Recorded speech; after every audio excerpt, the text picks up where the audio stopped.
Bonjour à tous, ça fait plaisir de vous retrouver. Ça faisait un petit moment qu'on s'était pas vu. Alors quelques aléas, hein, comme ça, comme ci, comme ça, mais voilà, on est de retour. On va bientôt recevoir plein de clubs. Alors il y a la GA Marathon, il y a le VCA. Voilà, on a plein de clubs qu'on va recevoir prochainement. Et là aujourd'hui, on va recevoir le Stade Auxerrois Billard, section Billard, qui s'est vu attribuer une labellisation pour son école. Et on va accueillir pas une seule personne, mais deux, pour échanger avec eux sur le club et la section du Stade Auxerrois, section Billard. Et on va les accueillir tout de suite.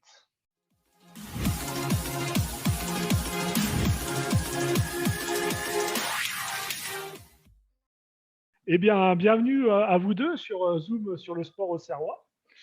Bonjour. Bonjour Raphaël. Bonjour, est-ce que vous pouvez vous présenter? Honneur aux dames. Alors, si c'est honneur aux dames, donc je suis Delphine Plat, la présidente de la section billard du Stade Auxerrois. D'accord. En charmante compagnie de Franck. Alors Franck, je suis feu président de la section billard du Stade Auxerrois. J'ai occupé cette fonction-là pendant 16 ans. D'accord. Bon, c'est un passage de témoin, c'est comment ça s'est passé?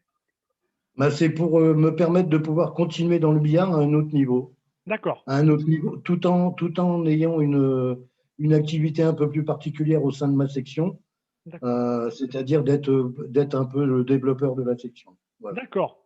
Alors, pour rassurer tous les téléspectateurs, vous êtes ensemble. Hein, c'est pour ça qu'on respecte les gestes Covid. Vous vivez ensemble. Donc c'est pour ça qu'on se permet d'avoir, pour une première fois dans l'émission, deux invités pour présenter le club. Et d'ailleurs, est-ce que vous pouvez m'en dire un peu plus de cette section billard au niveau du Stade Auxerrois? Bon, je peux le faire. Alors, c'est effectivement une des 18 sections du Stade Auxerrois. On a une section relativement ancienne puisqu'elle a été créée dans les années 60. Le stade a débuté en 42 de mémoire, avec quelques sections, et puis progressivement se sont greffées des sections, dont la section billard, la section tarot. Et depuis l'origine de la section, on est donc installé salle de label. D'accord, au sous-sol. Au sous-sol, voilà, sur le même niveau que nos amis stadistes de la force athlétique. D'accord. Et le dojo. Et combien de licenciés en termes au niveau de la section? Alors, la moyenne, on va dire habituelle, parce que là, on est quand même sur une période très particulière, mais habituellement, ça oscille entre 45 et 55. D'accord. Et cette saison, ouais, cette saison, c'est un peu compliqué. De toute façon, là, en ce moment, on est à l'arrêt. Comme tous les autres. En salle. Et si on veut avoir un peu plus d'informations sur le club, vous avez un moyen de communication, des moyens de renseignement? Alors, on a plusieurs canaux de communication. On a une adresse mail que l'on consulte très, très régulièrement. Donc, on peut nous contacter sur l'adresse stadeauxerrois@sfr.fr. D'accord. Et puis, on a également, depuis quelques mois maintenant, une page Facebook, Stade Auxerrois Billard. Voilà. D'accord. Et puis, mon club près de chez moi. Et puis, on est également sur le site Mon Club près de chez moi. Sur la plateforme Bisport. D'accord. Et il y a plusieurs moyens de nous joindre, ou par téléphone également. Donc, ça peut être sur mon numéro perso, le 06 11 05 74 12, ou celui de Franck, 06 62 52 54 56. D'accord. Voilà. Et ça, c'est donné. Au niveau des licenciés, c'est quel type de licenciés que vous avez en fait? C'est tout âge? C'est comment ça se? C'est tout âge. Comment se construit votre club en gros? C'est des horaires, c'est que des entraînements par niveau, par âge, par. Voilà, il y a une école de billard de jeunes. Il y a des cours pour les moins de 21 ans le mercredi et le samedi, de 14h à 16h. D'accord. Il y a des créneaux courts pour les compétiteurs ou non compétiteurs, hein. Pour les adultes, le mardi et le vendredi. Et puis il y a des créneaux aussi d'entraînement pour les licenciés. Et il y a également des créneaux de la pratique du billard aussi, qui est réservé pour des gens en situation de handicap. D'accord. Pour l'instant, handicap mental, entre guillemets. Hein. Ouais, donc du sport adapté, en fait. Plus que ça, c'est pour des gens qui sont en hôpital de jour, auprès du CHSP, et qui viennent pratiquer le billard depuis des années, tous les lundis. Voilà. Et ça, ce qui est fou, c'est qu'il y a beaucoup de clubs, alors j'ai en profité, il y a beaucoup de clubs qui ont plein d'activités comme ça, comme on va dire du sport autrement, ou pour tout le public, sauf qu'on ne le sait pas. Et moi, je suis en train de réfléchir pour essayer d'aider à faire connaître tout ça. Donc, je reviendrai vers vous pour ces éléments, pour pouvoir communiquer au grand public, parce que c'est vrai que chaque club a ses particularités. Et ça, c'est une belle particularité qu'il faut qu'on développe. Et voilà. Bon, ça, c'est une petite aparté entre nous. Et puis par ailleurs, on intervient également sur des créneaux avec la protection judiciaire de la jeunesse. La PJJ. La PJJ. D'accord. Et puis, vacances à la ville. Les maisons de quartier. D'accord. Et l'idée, justement, c'est aussi de pouvoir rayonner encore un petit peu plus, parce que ce dont on se rend compte, c'est que pour l'instant, le billard est un sport encore relativement confidentiel, et que finalement, il y a, je pense, peu de personnes qui connaissent l'existence du club AOCR. Ouais, tout à fait. Et que voilà, ça mériterait de se développer d'ailleurs pour tout public, hein, aussi bien pour les jeunes, les adultes, les femmes qui sont des espèces très très rares et à protéger dans le milieu du billard. Dans le milieu du de manière générale, oui. Et quand on parle de billard, parce que je sais que alors, chacun un peu, il y a le billard américain, billard français, il y a le snooker, il y a... Qu'est-ce que vous proposez au sein du club? Il y a quatre disciplines, hein, tu l'as dit. Le billard français, en fait, on l'appelle français, mais techniquement, ça s'appelle le billard carambole.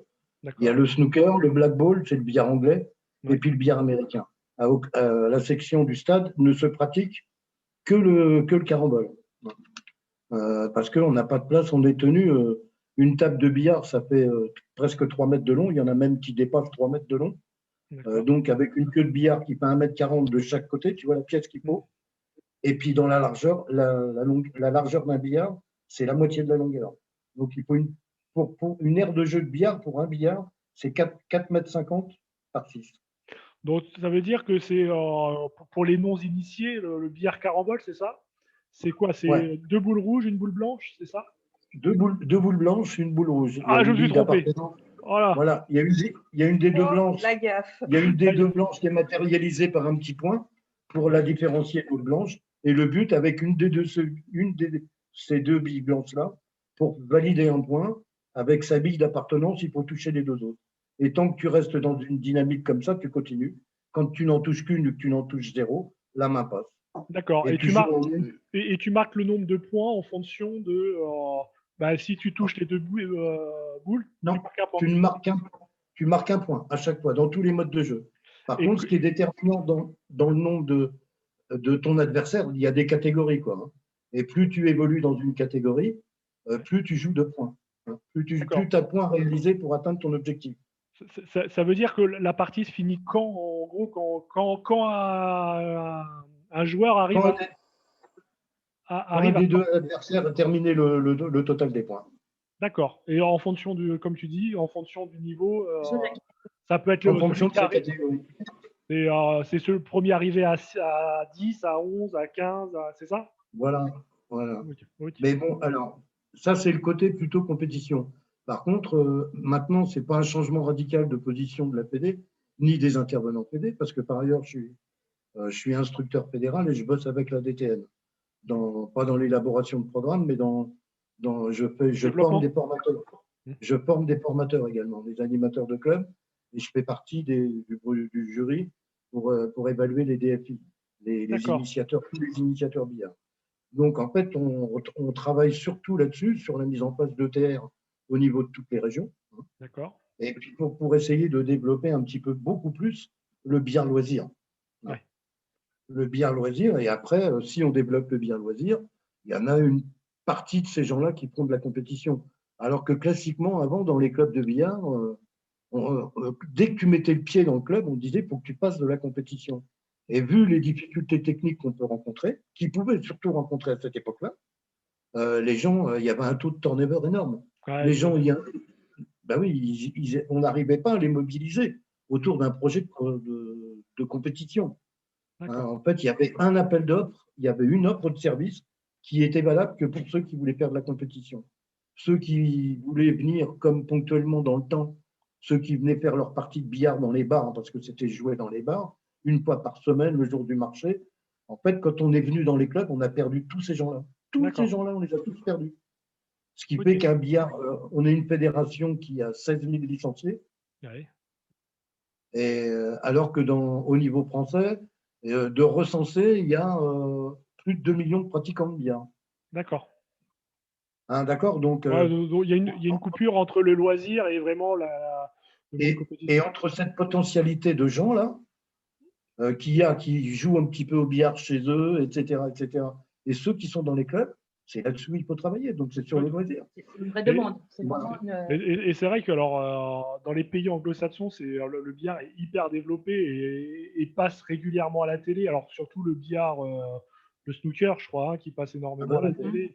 Oui, et c'est vrai que ça demande à être connu et à se développer en termes de sport. D'ailleurs, il y a une actualité assez chaude pour votre club parce que vous avez été labellisé école de billard. Deuxième degré. Est-ce que vous pouvez me dire ce que ça correspond, comment vous avez obtenu ça et qu'est-ce que ça se traduit sur le terrain? Alors sur le terrain ou dans la salle plutôt. Il y a deux niveaux de labellisation. Il y a deux niveaux de labellisation. Ouais. Il y a le premier label, c'est-à-dire que c'est pour comme quoi le club, la structure peut accueillir et recevoir des gens pour animer et initier des séances. Voilà. D'accord. Donc c'est simplement. Et le deuxième label, c'est celui où le club a le label pour pouvoir donner des cours de perfectionnement. Hein. D'accord. Donc de perfectionnement qui peut aller jusqu'à de la détection régionale, former des cadets, participer à l'entraînement de cadets ou de juniors nationaux. Mmh. Ça peut aller jusque-là. Hein. D'accord. Et d'accompagner les adhérents du club, ceux qui sont dans le cursus de compétition, au niveau national, tout au long de leur parcours au niveau national. Et là, en fait, ce label attribué par la Fédération française de billard prend appui en fait sur l'équipement de la salle, sachant que nous on dispose de 6 billards fixes plus deux petits billards qu'on peut mobile emmener partout. Ouais. C'est ce qui nous permet par exemple d'animer vacances à la ville.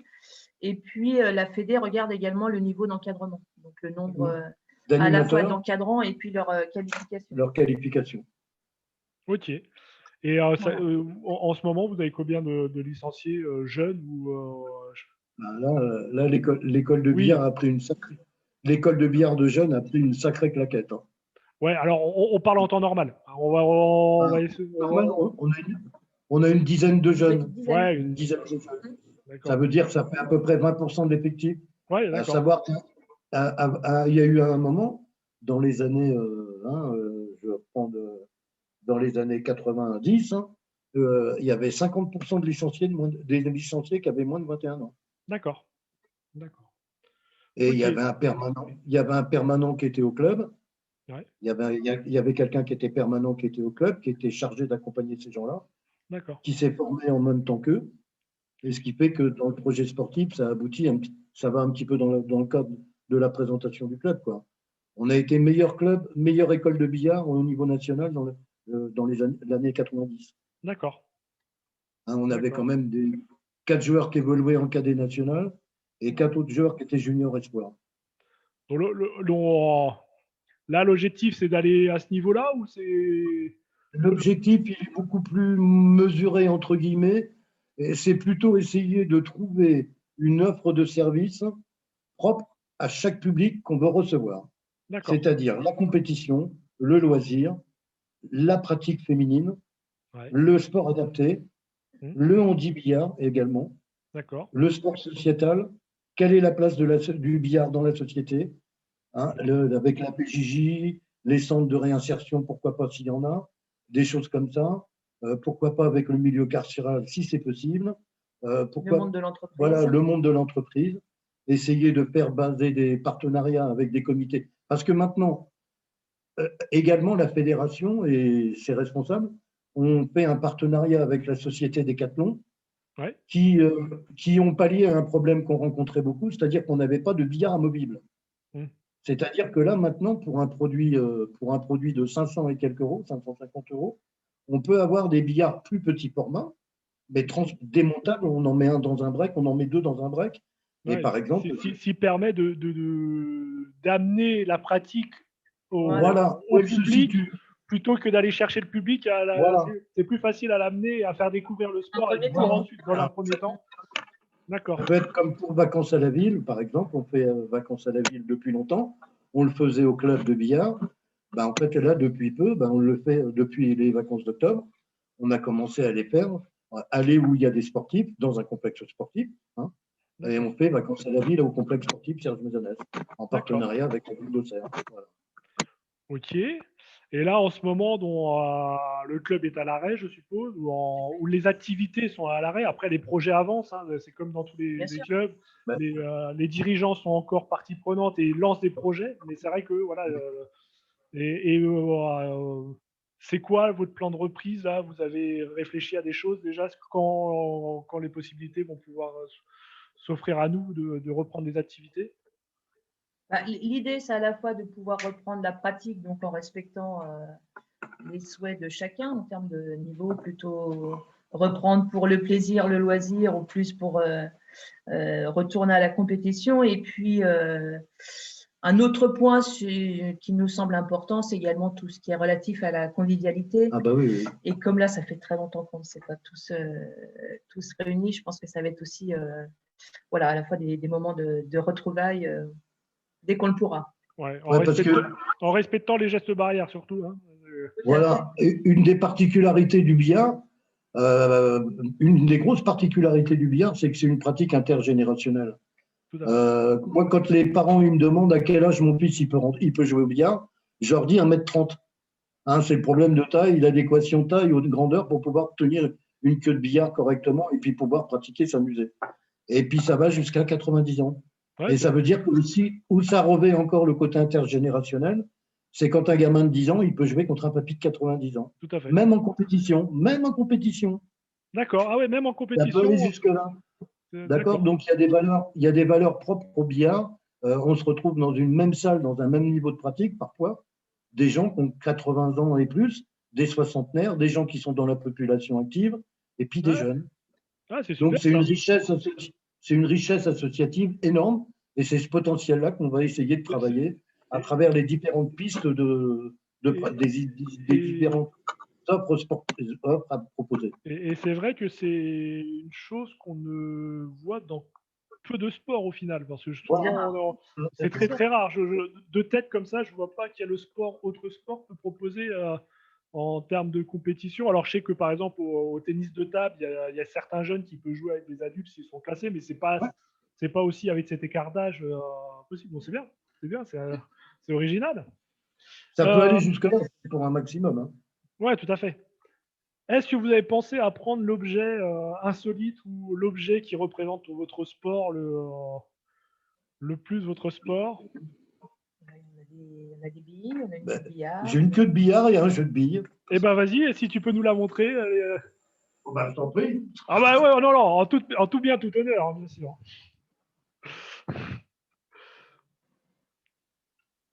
Forcément, tout le matériel à la maison. Ah bah forcément, hein, c'est comme tout professionnel ou tout passionné par son sport, généralement. Ah bah bien. Alors, je sais pas si. Attends, comment on va pouvoir voir ce Ouais, très très bien, t'inquiète pas. Voilà, ça fait grosso modo, c'est composé en deux parties. Il y a la partie inférieure, celle qu'on tient dans la main droite pour les droitiers, dans la main gauche pour les gauchers. Ça s'appelle le fût. Et la partie supérieure, c'est la flèche. Okay. Et en haut de la flèche, il y a un produit. Voilà. En haut de la flèche, ouais. Il y a ce qu'on appelle un procédé. C'est une parcelle de cuir qui est collée. D'accord. Qui est collée pour éviter que là-dessus, on met du bleu.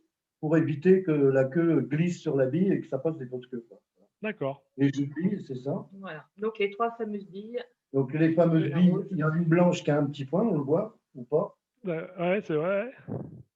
Et c'est une bille qu'on dit alors, c'est pas une boule, une bille. Non, on dit une bille de billard. D'accord. Non, une boule de billard. Des boules de billard. Boule de billard. Mais bon, ouais, moi je dis bille, je dis bille de billard. Il y a débat. Ok, il y a débat. Bon, c'est pas le lieu. C'est pas le lieu d'échanger là-dessus. Bon, bah ok. Alors, on arrive. Vas-y. À la grande époque du côté sportif et jeune, hein, en fait, tout a été circonstanciel parce que on a essayé de reproduire derrière et en fait, on n'a jamais réussi à faire. On s'était retrouvé avec un groupe de jeunes qu'on avait eu grâce à l'opération Vacances à la ville, hein, Ouais. et grâce au fait que le président de l'époque avait fait le nécessaire pour employer quelqu'un, entre autres c'était moi, hein, en contrat emploi solidarité pour commencer, et la bienveillance du président du Stade Auxerrois, qui avait fait tout pour que je puisse bosser là-dedans. C'est-à-dire que moi, j'ai appris en même temps que j'ai appris à des gamins. Ok. Et d'un stade de débutant, de joueur débutant, j'ai dû me qualifier conséquemment pour arriver et obtenir mon brevet d'État. D'accord.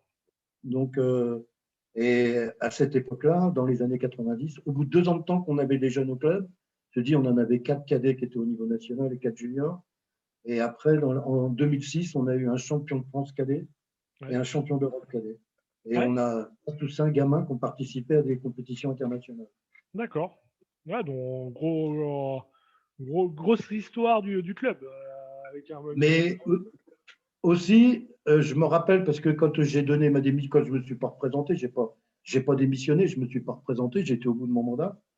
J'avais souligné dans plusieurs rapports moraux d'Assemblée générale précédente à celui de cette année, où je disais que si on ne voulait pas régresser au niveau sportif, qu'il allait falloir qu'au niveau associatif, on s'étoffe davantage.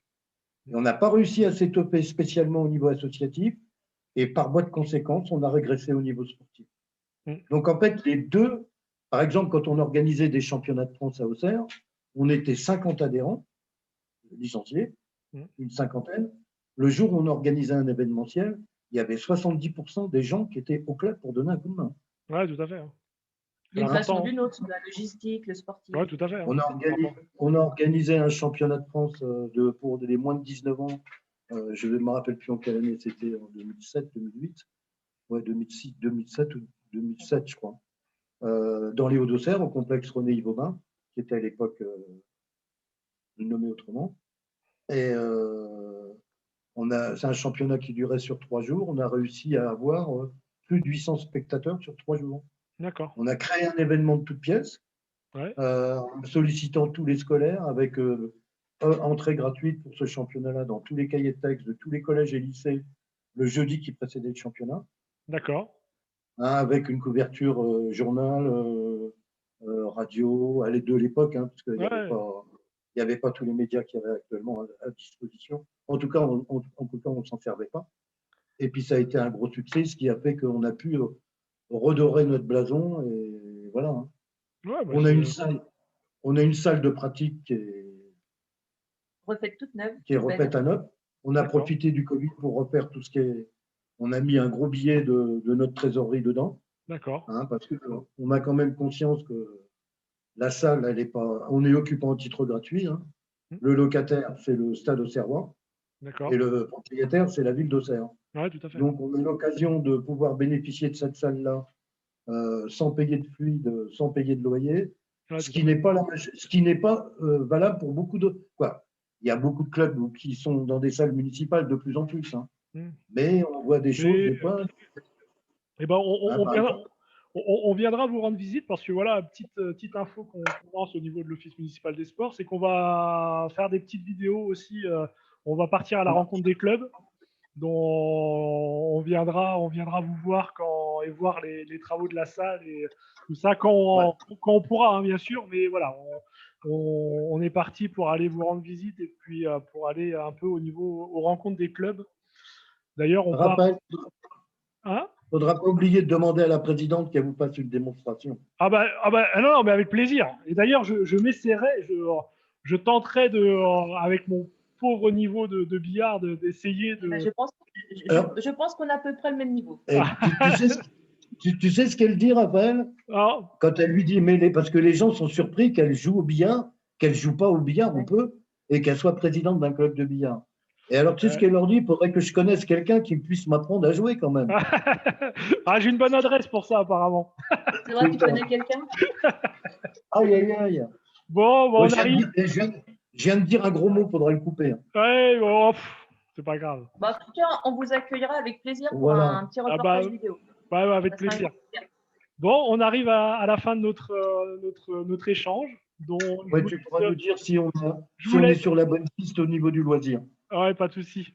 Et je vous laisse les quelques mots soit pour vos licenciés, soit aussi pour les gens qui nous écoutent.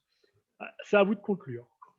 Eh bien, pour nos licenciés, leur dire qu'on les attend avec grande impatience et que comme nous, on est frustrés et puis soumis aux décisions sanitaires qui s'imposent, hein, c'est bien logique.